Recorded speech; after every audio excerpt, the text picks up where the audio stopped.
Hello there. Welcome to Noon Prayer Watch. It's Friday. The weekend is here. Shabbat Shalom. This is Jacob coming to you from deep in the countryside of the land of Japan.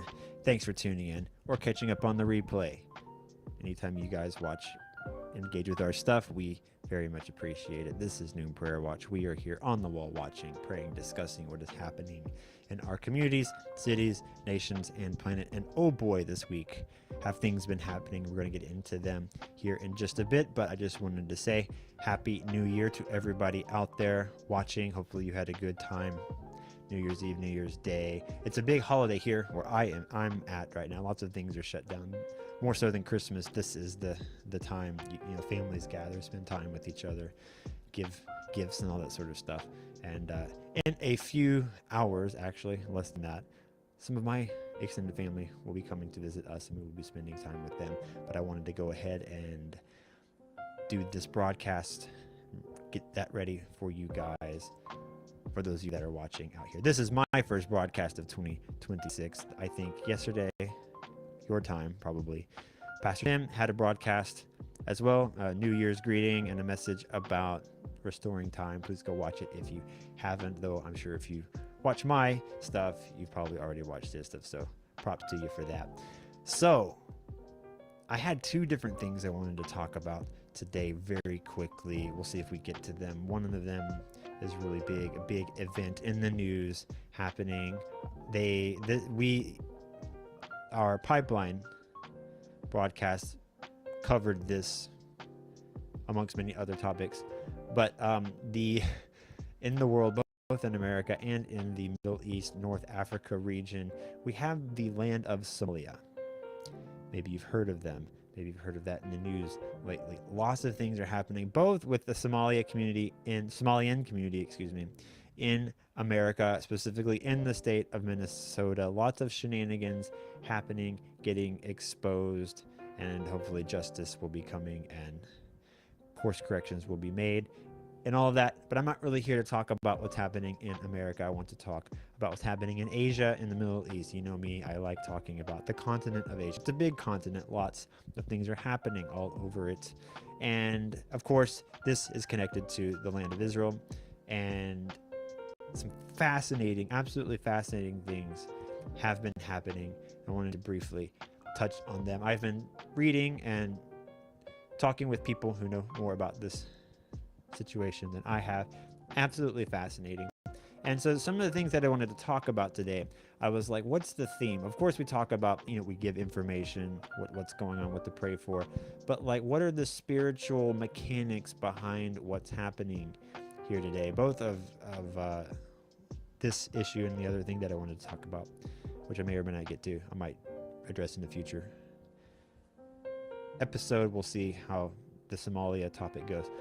Anyway, the theme is that biblical principles work. And when it comes to the Somaliland situation, Somalia and Somaliland, which I'll explain if you don't know what I'm talking about here in a minute, there is this idea in the Bible that we believe, especially at this ministry, that if you bless Israel, you will be blessed. If you curse them, you will be cursed. And in the Middle East, in North Africa, all over the world especially, but especially the countries that live close to the land of Israel, most of the countries are cursing them, are against them. They've waged wars against them, whether directly or through proxies, and no one's been successful. No one's been successful. But lately, some countries have been warming up to Israel because they realized all of the war and the chaos in North Africa, not just North Africa, a lot of Africa, but also the Middle East. Tired of that. It's kind of hard to build cities, countries, societies, cultures when you're constantly fighting each other and destroying each other's stuff. And it isn't just with like a Jew and Arab and other ethnic minority situation. Like if Israel weren't there, there would still be many wars happening there. If Israel were to go away, there would still be many wars in that region happening. In fact, I think the wars would increase. Israel has brought some stability and order to the region through, unfortunately, that's how That's how that part of the world works. And I think other countries, that, especially the ones that are getting wealthy and realizing that they want to be a first world nation. They want to be influential, a world power, or at least influential on the world stage. And I'm talking about countries like Saudi Arabia and specifically the United Arab Emirates. Right now, UAE is doing a lot of interesting things behind the scenes. And we have to realize when we talk about Arabia, the peninsula down there, Saudi Arabia, not just Saudi Arabia, but a lot of the countries there, Yemen, Oman, Qatar, Bahrain, UAE, before Islam rose and took over that region 1400-ish years ago, it was a very interesting and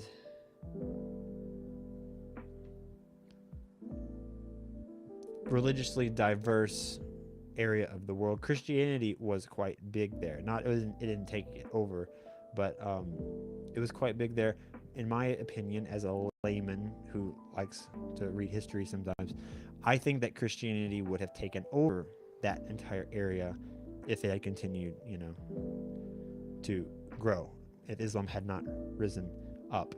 And so when we're talking about this part of the world, when we say we want revival to come to this area, we really mean that, because Christianity used to be somewhat of a force of had a presence there. In fact, that's when Islam was created, there's a lot of influence, of course, Jewish influence, but Christian influence says in that religion. They kind of took both of those religions and added on to it. Unfortunately, it's not correct. We don't believe it's correct. We don't believe in what they teach, and not here to really talk about that. But we constantly, those of us in the church, we constantly pray for a move of God to happen in the Muslim nations, especially the Arabian nations, because Ishmael was a son of Abraham, and God, in our Bibles, in our scriptures, went way out of his way to save Ishmael, to make sure that he continued living and that he continued his lineage. And the nations that came out of that, sometimes they're a relevant part of God's plan, I believe. And actually a big part of God's plan in the future, I think. Don't have time to get into all of that, but when we pray for revival to come to this region, of course we want everyone to be saved, but these countries, the people in these nations, have a big part to play in God's plan, especially in the end times, in relation to Israel, against the evil forces that are going to rise up in the world and that are there in the world today. And so let's get into a couple of details. I'm talking about general things a bit too much here. We have this nation of Somalia. If you are watching on a screen somewhere, you can turn your attention to your screens. I have some visual things you can look at. We have this map here, and I'm going to be honest about my experience with this part of the world. I have known for a long time about Somalia and about how terrible it is. When I was in university, I had a history teacher that just loved to slam this country because he was like, this country is basically a lost cause. The UN comes in to give people food, and the people there start shooting at them to steal the stuff. And of course, when we look at what Hamas has been doing in Gaza, that kind of makes sense now. But 20 years ago or whatever, it was like, what is wrong with you guys? Like, you have no government, you have no food, and you're shooting the people trying to help you out. And so if you look at your screen, this is the current situation of the country of Somalia. I guess I can zoom in a little bit, but the red area is where the country that we call Somalia actually has power. The purple area is under the control of Puntland. It's a different breakaway area. We have ISIS, actually, our enemies from the north, the Islamic State of Iraq and Syria. For some reason, not in Iraq and Syria here. I guess you can just say they're in Somalia with their MS Paint, really sketchy flag there. And they control up there in the north. And then we have Al-Qaeda in the south taking over areas. And then Jubaland's another small enclave. But then in the top left, we have the enclave of Somaliland. Somaliland has been autonomous and independent and quite stable for some time, for a couple of decades actually. So you might be asking, why have we never heard of them? I have heard of them before. I'm just being honest about what I actually know before all of this happened, but I wasn't very familiar with the details, and I specifically was not familiar with why we haven't been recognizing this enclave up until this point, and up until Israel recognized them. That's the big news of this week. Israel recognized their sovereignty, and this Sunni majority, I think 99% Sunni Muslim enclave, has accepted that and embraced Israel so far. It's still a developing story, and so I don't want to get into specific conclusions about a lot of things. We're going to see what happens, but a lot of interesting things are happening thus far, and so I wanted to talk about some of those things. I have some information to share with you. Really kind of it changed my mindset, and some people who are familiar with that I talk with, some of my friends who are familiar with all of the affairs in this part of the world, that are from this part of the world, were like, hey, that's some really interesting perspectives you got there. And I found this guy on Twitter, or now it's called X. Oops, gonna go up here.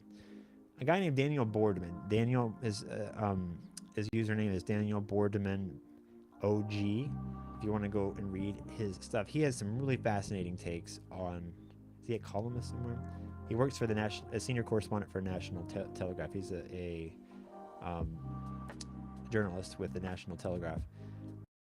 But he had some really interesting takes. I want to read some of them too. You can talk about them, give my opinion on them from a spiritual perspective. The first time I saw him address this issue, I was really fascinated by what he said.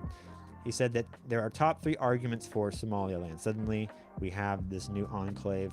Now we're supporting it. Why should we do this? There are a lot of good reasons.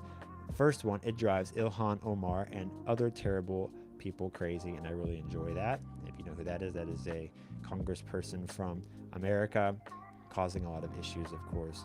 Might not be in the country on honest pretenses. We'll let the justice system sort that out, though. I don't want to get into that. 2, Somaliland has been effectively independent since 1991 after Ilhan Omar's father tried to genocide them and failed. One of the chief arguments against separatism is that it can turn the region into Somalia.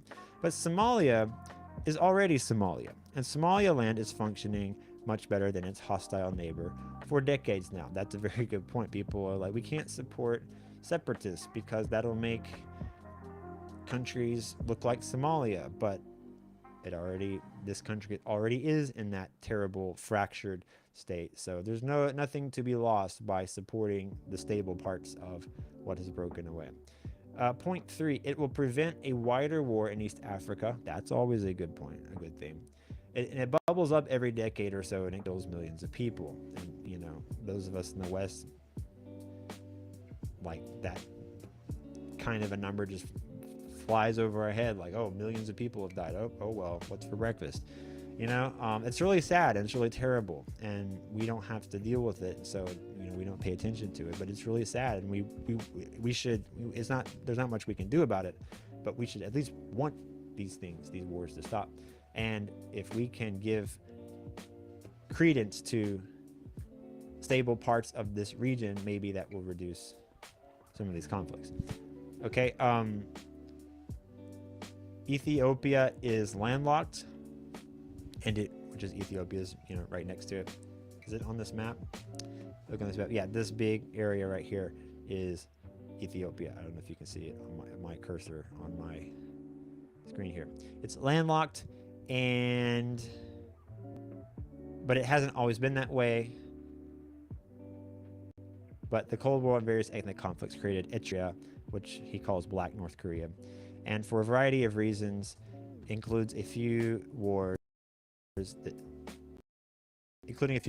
two nations will not cooperate. I believe Eritrea is up next to it, somewhere around there. My map this map here doesn't have everything here. You are Ethiopia. You need access to a port, or else your economy collapses and millions will die quite rapidly. So currently, over 95% of your goods travel Djibouti, which brings its own problems as the most functional country, either making trade through their volatile. This is why Ethiopia will do anything to get a viable, stable port, including war. However much for everyone involved is a stable country on the ocean right on Ethiopia's border, willing to honor a free trade agreement.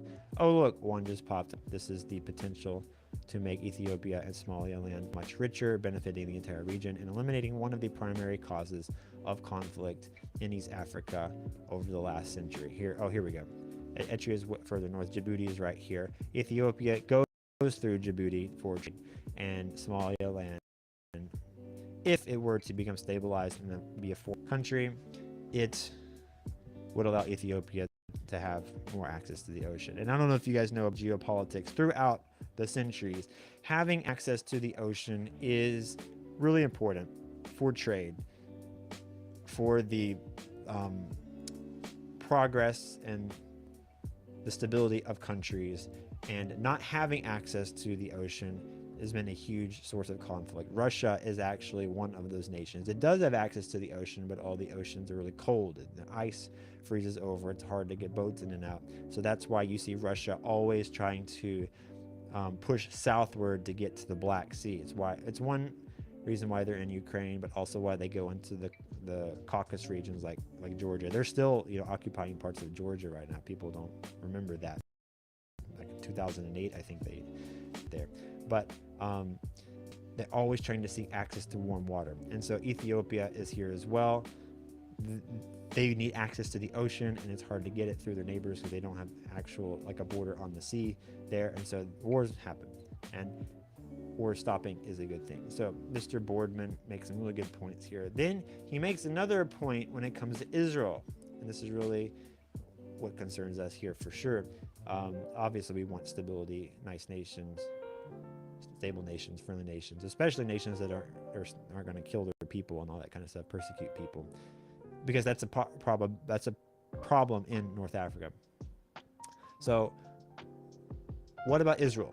Israel earlier this week recognized Somaliland, and a lot of other Muslim nations in the region blasted them, and they were like, no, we're not going to do this, because they don't want, like in the last post, they don't want separatist regions being legitimized, because a lot of these nations are also struggling with that same problem. And even though they recognize Palestine as a state, which is a separatist region of the land of Israel. Anyway, it's a little more complicated than that. But Israel recognized them because, and why did they do it right now? Why didn't they do it earlier? In the past, they had things to lose. And so Mr. Boardman illustrates what's going on here. What Israel's recognition of Somaliland is a case of what happens when the bad guys go too far and lose leverage of their 0% chance that Israel would do this in 2023, because of the threat of unilateral recognition would open up the possibility of nations starting to recognize Palestine to mess with Israel.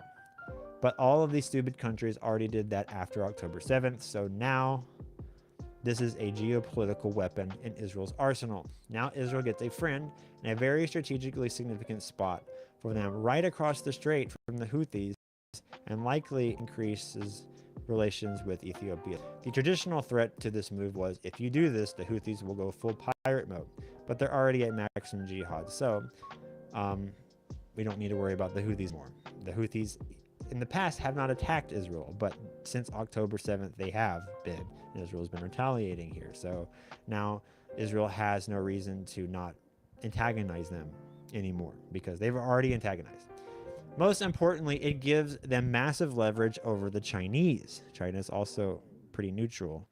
They've been pretty neutral on the Israel-Palestine conflict, but a few weeks after October 7th, the CCP, the Chinese, saw how well anti-Semitism and anti-Israel talking points destabilized the West and pushed all their social media into deranged Jewish conspiracies. Now, Israel has done two things.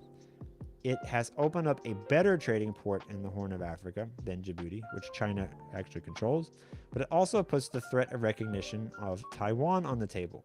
You're China. What's your threat to the Israelis right now on Taiwan recognition? If you do that, we'll continue to do what we're doing. So, in other words, China's been neutral and now they're not. And so Israel has no reason not to recognize Taiwan, which Chinese definitely don't want. Now, Israel has actual leverage on China economically and a viable threat in its pocket Smart move. One little nation, which the Bible talks about being, Jerusalem is going to be a weight around the world, the neck of the world, neck of the nations.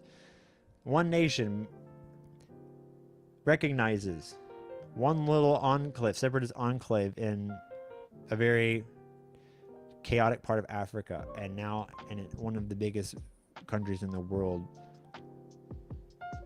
is really having to watch where they step. I just think that's absolutely fascinating. Absolutely fascinating. A couple of other things I wanted to share with you. We have videos of people, after Somaliland was recognized, we have people not burning the Israeli flag. We have a citizen of Somaliland prostrating in gratitude to who he believes is God for the Israeli flag, a gesture reflecting divine love in Islam. I don't necessarily believe in what they believe, but we see a positive reaction to what is happening here. And we have Aristonkle, I don't know who this is, but he made the comment, no number of $7,000 checks from Qatar can replicate the PR win for the Israelis over the past couple of days. You have Muslims in Africa praying over the Israeli flag, thanking the Israelis for recognizing Somaliland, and the Israelis demonstrating that they can and want to make peace with more countries in the Islamic world. Unassailable imagery, there is no attack of vector, insane stuff. And he has a very big point there. The $7,000 checks, if you don't know, by the way, there's this conspiracy that when you go on the internet and you see people making pro-Israel posts, that Israel's paying them $7,000 a post or whatever. And meanwhile, Qatar actually is paying people to attack Israel and to promote their agenda. We have evidence of that. We have people on trips in Qatar spreading their propaganda. Anyway, next post, we have another video here. There's no audio, but I'm going to read it to you here. Somaliland, if you can watch on the screen here. Why is Somaliland important for Israel? It's in Africa. There are people there they consider themselves a different part of the state. But the interesting fact is nobody recognizes them as an independent state. It has its own currency, its own passports, its own police force. It's a Sunni Muslim state with about 6 million people, same size as Israel. It came into existence in 91 after a war of independence with the former dictator General Siad Barre. However, from that time until today, no country has been willing to recognize it as an independent nation. It's located right at the mouth of the Gulf of Aden, which, trade goes through there from Asia to Europe. For Israel, it is a lifeline because Israel gets oil from these countries. And now that they've recognized Somaliland as an independent country, it's obvious that Somalia will have something to offer in return. Most likely, Somalia could allow Israel to establish military bases in its territory. From these bases, it would be able to protect the Gulf of Aden as ships pass through the Red Sea from attacks from Yemen, the Houthis there. They can also closely monitor the Houthis there. It's a really strategic location. I try my best to read the things there. Another big news item on this situation, it just came up like past couple of days. Somaliland also wants to join the Abraham Accords along with other nations that have as well, according to the president of this region. Intelligence indicates that 3 important steps have been agreed upon with Somaliland. First, the resettlement of Palestinians in Somaliland. Second, a provision of an Israeli military base on the Gulf of Aden coast. Third, that they will be joining the Abraham Accords there, where nations are recognizing Israel, specifically Muslim nations in this part of the world. These are the 3 Israeli demands that Somaliland has accepted. What is going to happen into the future? Who knows? A couple of other posts that I found interesting here. We have Israelis in Somaliland with flags celebrating with their people. You're not sure people understand the significance of this new relationship between these 2 nations. It may be a small step, but it can be the start of a whole new region, one where democracy and freedom eventually crush dictatorships and terror. And I hope they are successful, God willing. There's a spiritual aspect we have to pray for there. But for now, a little less chaos in this part of the world is definitely a good thing. Finally, one post. Going back to the UAE. The UAE apparently is pressurizing many... I think the word should be pressuring here. This is from the South Asia Index, probably from India maybe. UAE is pressuring many African countries and promising them loans in exchange for recognizing Somaliland. At least 2 major African countries are in talks with UAE to recognize the country in a couple of days. Going back to this map here, this isn't the best map. Here's a better map. I just think it's interesting that we have enemies in Yemen attacking, on the behest of Iran, attacking Israel. I'm talking about the Houthis there, and Israel's coming down and defending themselves by eliminating their enemies there. But then right across the Gulf, we have a land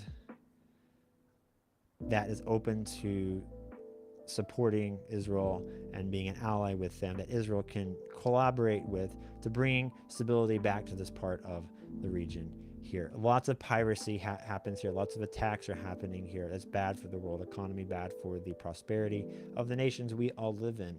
And Israel, a tiny nation, is able to do what some other big nations have not, and they have an opportunity to bring peace to this region. And it's only possible, sadly, through the conflict in Gaza that started in October 2023, and because of how everyone reacted poorly to that, we have an opportunity to have actual peace here. We have, when I said earlier, biblical principles work. We have people who are seeking to bring order, to bring peace to the world, that's what humans are supposed to do. We're supposed to bring order to the world, not chaos, not just to fight wars and kill other people. When you have countries that align with that principle, we're seeing peace and we're seeing prosperity there. And it's important for us, those of us who believe in Jesus, we need these nations to stabilize. We need freedom to come to these places that will allow the gospel to be spread more freely there. And I hope, especially in countries like United Arab Emirates, Saudi Arabia, which are liberalizing on their Islamic ways right now, that this will become a reality in the near future. And hopefully some of these other nations, especially in North Africa, it will become a reality here, because Islam has ruled this area for far too long. And where in North Africa especially is there prosperity, is there progress, is there stability? It's not there. And this area has a lot of natural resources, but it's not like other countries that have been colonized, in that, like, Africa is so big and so broad and so poor that a lot of people leave them alone to an extent, and you would think that somebody would rise up and bring stability to their country, but it hasn't been the case so far. And there are people, with their fingers in the pots influencing things. Anyway, I just think this is really cool. What I had to say earlier, my second topic, don't have enough time for that. Maybe I'll visit that in the future. But I just think this is amazing. And so we just pray. We pray for, of course, Israel, for the peace of Israel, for the peace of Jerusalem, for the peace in the Middle East, also North Africa. We want revival to come to these lands. We want believers in Christ, the church, to rise up.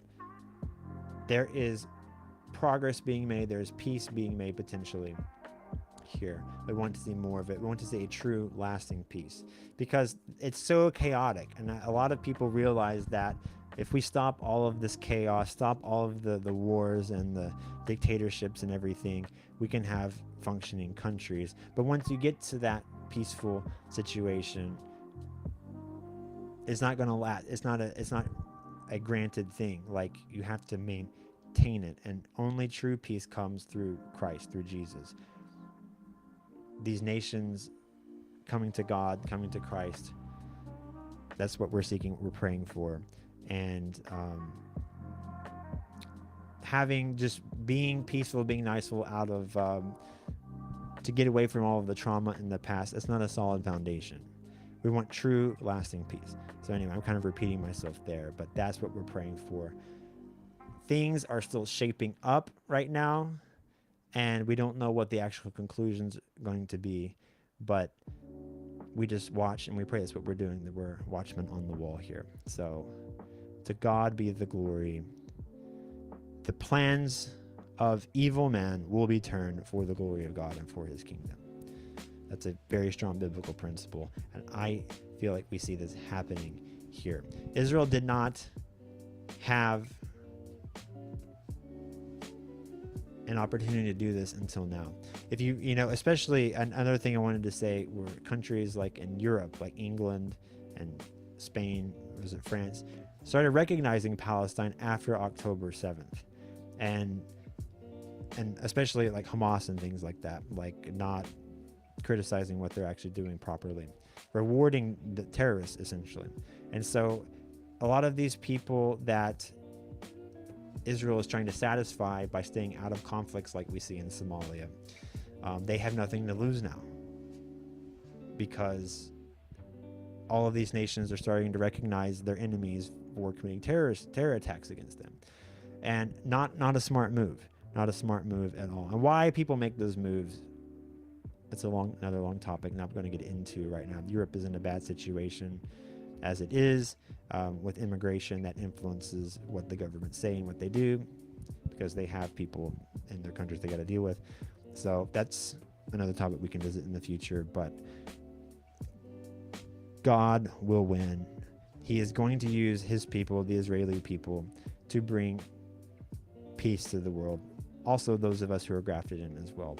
Romans 11 talks about it. Even if they don't know who the Messiah is yet, they will in the future. Romans 11, read that if you don't know what I'm talking about. The plan's all mapped out there. That is all I have for you today. And thank you for watching. I hope you have a great new year, a great weekend. I will see you next time. Remember to always bring order to chaos. Bye-bye.